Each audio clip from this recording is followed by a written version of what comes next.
and welcome to Fraud Busting Neofraus podcast. It is the only podcast for female fraud professionals and their allies who want to stay on top of the fraud awareness spectrum in order to thrive professionally while maximizing their happiness and having the courage to create the life they love. Thank you.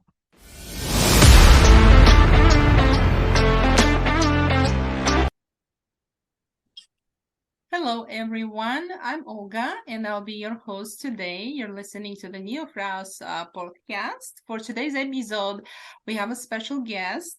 This is Chantel Johnson, and in a second, I'll provide the floor to her for a couple of minutes to introduce herself and to share with the audiences a little bit more about what is it that she's so passionate about. Hi, Chantel. Hello, how are you? Thank you for having me up here. I definitely appreciate being on your platform. Thank you so much. Could you please, Chantel, share in a few words a little bit more about yourself, about what you do and what you're truly, truly passionate about? Yes. Okay. So I'm Chantel. I am from New Haven, Connecticut. I'm 35, and the majority of my work history has been in early childhood education as a preschool teacher. So my passion, even though I quit, I did leave education about a year and a half ago. My passion is still empowering children, specifically young girls, because one thing I noticed in the classroom was I noticed a lot of girls with low self-esteem. So even at the age of like 3 and 4, I was noticing signs of low self-esteem in these girls. So I've always been a writer, always been a heavy reader. So I decided to make a children's book. My first book is F is for Fabulous, which is an affirmation alphabet book for girls. And I have another book coming out, and all of my books will focus on self-esteem because I really want girls to just grow up with the self-esteem and not have to learn it as an adult like I've had to, and so many other women that I know have had to do. Yeah, absolutely. I can agree more with what you just said, Chantal. Thank you so much for sharing all of these details about yourself and also your passion and your experience as an educator, but also as a writer.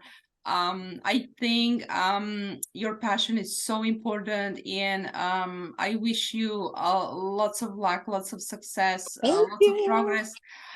Because even though it seems, as a starting point for you, I think it has a great potential because you're right.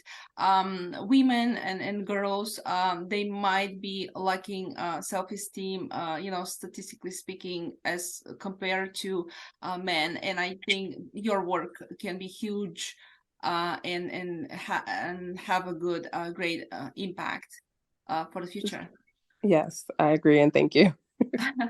All right. I've got another question for you. What advice can you provide specifically to women, and perhaps specifically women in a work environment, in order for them to have the necessary self-esteem and be able to pursue their dreams instead of being limited by unnecessary blockers? Whew, okay.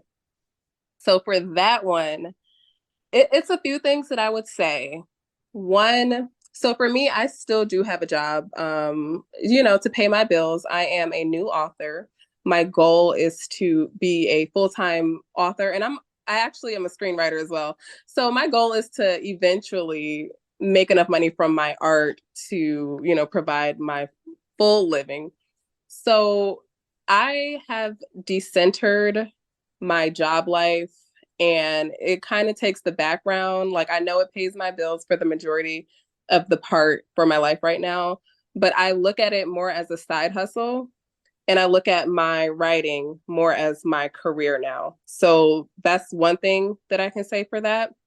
And then I would also say you have to be a bit more selfish In the workplace, I would definitely advise being a bit more selfish. Speak up. Don't be afraid to speak up. I know a lot of women are hesitant sometimes. And I would also say to practice more self-care and more self-compassion and give yourself grace. Like, I know a lot of people and women will beat themselves up, but especially if you plan on leaving your job and pursuing your actual passion, I have had to learn to just not care that much about my job.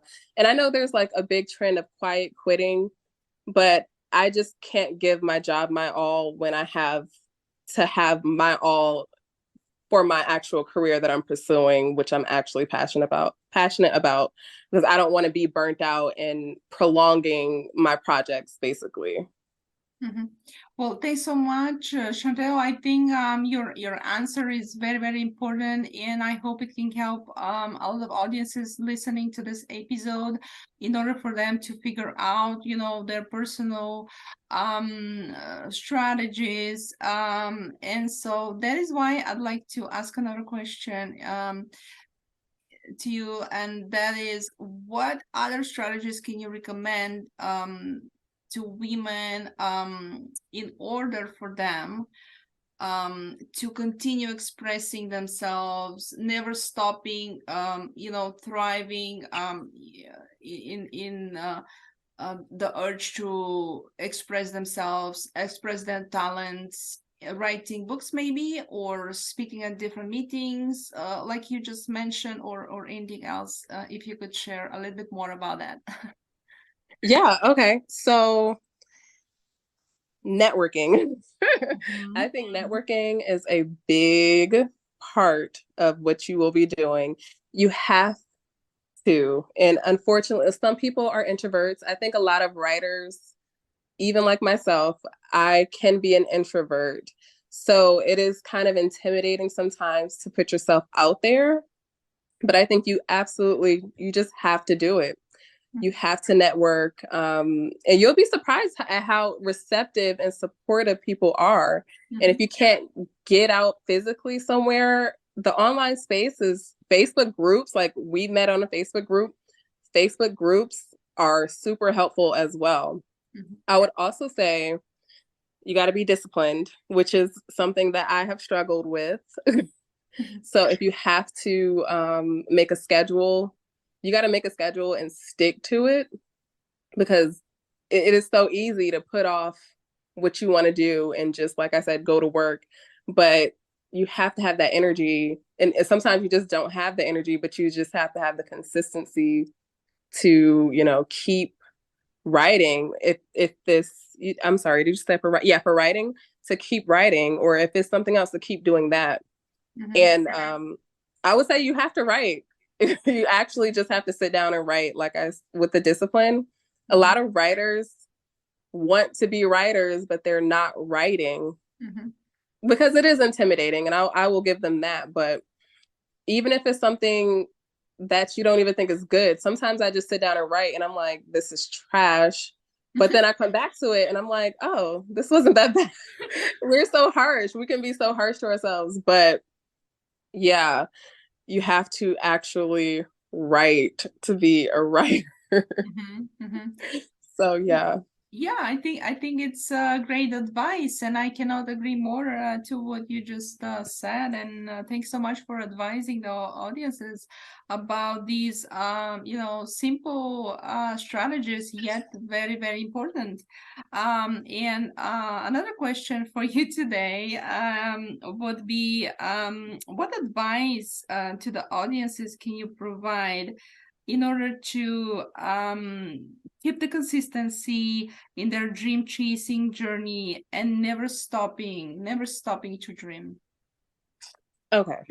So I'm like in that part of my life right now. I feel like is in that journey of like, keep going, don't stop your dream chasing. So here's my advice that I would give to myself and that I would give to others is to, one, to not compare myself to others and their journey and their timeline. is not my journey. It's not my timeline, and that's okay. Mhm. And I would also say that it's not linear. Sometimes, you know, success can come in a wave or can come in ways that you didn't expect. So just be open and don't be so rigid and don't be so judgmental towards yourself. So have some compassion. I would also say to have small steps. And as you complete those small steps, you're building your self-esteem. You're feeling more confident. You're feeling more proud of yourself, and you're showing yourself that you can do it. So just do something and complete something, like small steps, complete them, and then keep building. And I think you really work yourself up to become, you know, what it is that you are wanting to become. And I would say that it's never too late.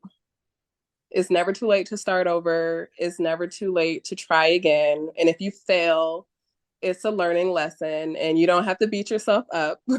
I think I've spoken a lot. My whole time I've spoken, I've been talking about having grace with yourself. I think it's important because if you're not failing, you're also not trying. I think you have to get out of your comfort zone and you have to keep going, and don't worry about too much what other people are doing, because people are not thinking about you like that. Or if they are, then that's on them. Like, this is your life. You got to live it. I just don't want to live with any regrets. And I don't want to feel like I didn't finish something, especially because of anybody else or because of, oh, I failed. I just want to be at the end of my life and feel like, oh, okay, well, even if I don't reach the success that I want to reach, I can say I did what I wanted to do and I tried, and that's all you can really say. Wow, Chantel, I'm in wow, how wonderful your words are, and everything you said is just exactly the important, you know, strategies and steps that anyone you know could follow in order to live a happy life and a successful life. I couldn't be more grateful to you today for this participation, and I hope that the audiences as well will enjoy listening to all of your advice and insights. Thank you so much for being part of this. Well, thank you for having me. Can I plug my book and my social? Uh-huh. All right. And let me say thank you to the audiences for listening to this episode today. Stay healthy and happy. Bye-bye.